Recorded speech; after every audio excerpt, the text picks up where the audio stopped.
Assalamualaikum warahmatullahi wabarakatuh. Halo Sobat Misteri Sunyi Mencekam. Mudah-mudahan Anda masih tetap setia bersama kami, channel yang setiap harinya selalu menyuguhkan cerita-cerita misteri menarik. Kali ini kami sudah menyiapkan sebuah kisah nyata misteri tentang seorang TKI yang nekat pasang susuk demi untuk merubah nasib. Nah, penasaran seperti apa kisahnya? Langsung saja kita simak sebuah kisah nyata misteri yang berjudul Nekat Pasang Susuk Demi Untuk Merubah Nasib. Aku terbangun dari tidurku. Aku tersentak melihat samar-samar orang yang sedang memandangkan azan. Ini tak mungkin salah karena telingaku juga mendengarkan kumandang azan itu. Namaku Ratih, usiaku 38 tahun. Aku ibu rumah tangga dari 3 orang anak, seorang lelaki dan 2 orang perempuan. Aku tinggal di Pekanbaru bersama suami dan anak-anakku. Sebenarnya aku asli wanita Jawa yang berasal dari Kediri, Jawa Timur. Cukup panjang perjalanan hidupku, hingga kini aku menetap di Pekanbaru. Sedikit dari perjalanan hidupku itulah yang ingin aku ceritakan untuk semua pecinta misteri. Masa kecilku amatlah sulit. Aku hidup di tengah keluarga petani di kaki Gunung Kelut, Kediri, Jawa Tengah. Kehidupan yang tergolong miskin itu membuat aku nekat merantau ke negeri orang untuk merubah nasib. Aku berpikir, jika terus di sini, maka sampai kapanpun aku dan keluargaku tetap miskin dan tak akan bisa berubah keadaan. Niatku ini juga didukung oleh orang tua dan keluargaku, sebab mereka juga melihat banyak tetangga yang merantau ke luar negeri kemudian menjadi sukses, bisa membangun rumah dan membeli perabotannya, punya sawah, kebun, dan kendaraan. Saat itu usiaku masih 19 tahun, aku baru saja lulus sekolah lanjutan atas.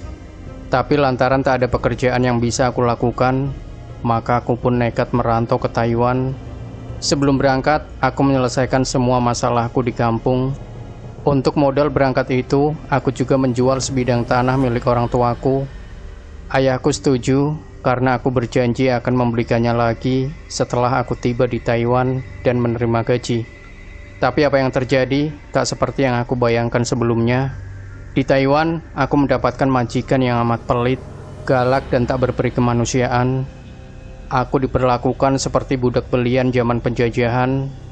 Aku dipaksa bekerja hampir 19 jam sehari. Aku nyaris hanya punya waktu istirahat 4 jam setiap hari. Aku bangun sejak subuh, mulai memasak dan menyapu dan membersihkan seisi rumah. Aku juga harus ikut berkebun hingga menjelang sore. Malam hari aku harus menyiapkan segala keperluan majikan hingga pukul 12 malam. Praktis aku hanya bisa istirahat setelah jam 12 malam hingga jam 5 subuh. Tak tahan dengan itu aku kabur dan menjadi TKI ilegal. Tapi hanya 2 bulan kemudian aku tertangkap polisi dan dipulangkan ke Indonesia. Praktis semua harapanku punah setelah aku berada di kampung halamanku. Yang tersisa tinggal hutang yang menggunung, karena ayahku meminjam uang pada rentenir dengan harapan aku bisa membayarnya setiap bulan. Akhirnya aku dinikahkan ayahku dengan seorang pemuda anak temannya. Dari pernikahan itu aku dikaruniai seorang anak lelaki. Tapi rupanya nasibku memang sial. Pernikahan itu tak ubahnya neraka bagiku. Suamiku jauh dari kata tanggung jawab. Kerjanya setiap hari hanya mondar-mandir nggak karuan. Tiap malam begadang, nongkrong, dan mabuk di pinggir jalan. Usaha yang kami bangun selalu gagal, lantaran suamiku malas dan tak mau bekerja. Uang modal usaha pun habis, karena hobinya bermain judi.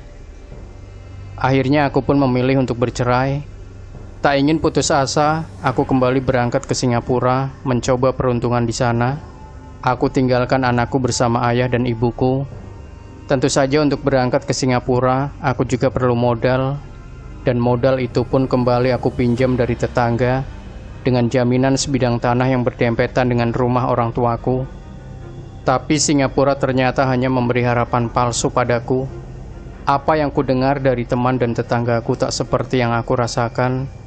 Di negeri singa ini, aku kembali mendapatkan majikan yang tidak baik. Segala hal yang aku kerjakan di rumah itu selalu dianggap salah. Aku menjadi pelampiasan kemarahan majikanku hampir setiap hari. Aku pun tak tahan dan melarikan diri. Saat melarikan diri itulah aku bertemu dengan seorang teman di tempat kos. Dia menyarankan aku untuk mengkonsultasikan masalahku pada Pak Aslam. Pak Aslam adalah seorang spiritualis yang bisa membantu memperbaiki nasib seseorang. Pak Aslam bisa melihat ada masalah apa, sial atau karma apa dalam diriku, hingga segala hal yang aku lakukan selalu gagal dan tak menguntungkan. Singkat cerita, Pak Aslam memberiku kapsul susuk aura. Piranti mistik ini memiliki kekuatan gaib untuk membangkitkan aura dalam diriku, inner beauty. Piranti mistik ini akan membersihkan aura buruk dalam diriku, termasuk karma atau hal-hal gaib yang membuat hidupku selalu sial. Aura positifnya akan mempengaruhi orang-orang yang ada di sekitarku menjadi baik, perhatian dan welas asih padaku. Kekuatan gaibnya juga bisa membantuku menunjukkan jalan terbaik yang bisa aku tempuh di saat aku dalam masalah. Setelah menggunakan kapsul susuk aura, kejadian aneh terjadi dalam hidupku. Selama 3 malam berturut-turut, aku terbangun dari tidur dan melihat bayangan orang yang sedang mengumandangkan azan. Anehnya, samar tapi pasti aku melihat bayangan lelaki itu.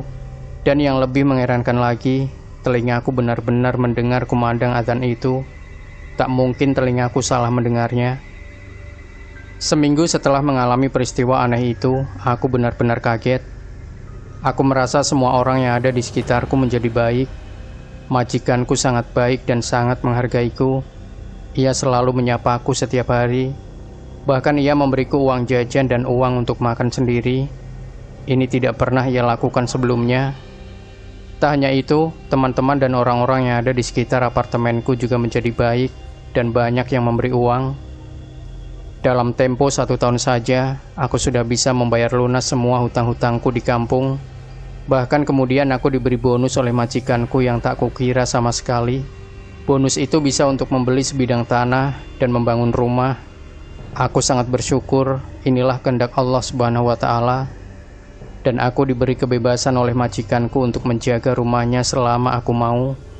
Gajiku juga dibedakan dengan karyawan yang lain karena aku mendapat perhatian lebih darinya.